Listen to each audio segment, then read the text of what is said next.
On peut passer à la clinique et diagnostic, qui est très riche et très variée. Il y a des médicaments qui sont autorisés et reconnus aux États-Unis, au Canada, qui sont interdits en Europe et vice-versa. Il faut savoir aussi que le traitement de la sclérose en plaques coûte très très cher, surtout par exemple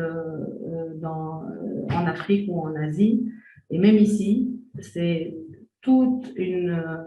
procédure pour faire valoir ses droits et avoir sa reconnaissance de sclérose en plaques et ainsi avoir une intervention de la mutuelle dans le médicament ou les injections qui vont se faire par la suite. Je vais vous expliquer le traitement classique, le diagnostic, le diagnostic et ensuite on passera au traitement classique. Le diagnostic est très simple pour un neurologue ou il ne se fait pas par un généraliste. C'est une série d'imagerie médicale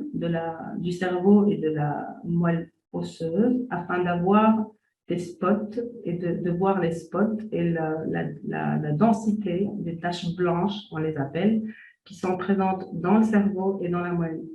osseuse, et accompagnées de questionnaires pointus et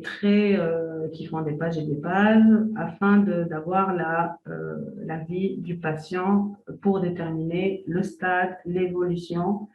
et à quel stade il se situe de sa sclérose en plaques et quel type de sclérose en plaques est présente dans le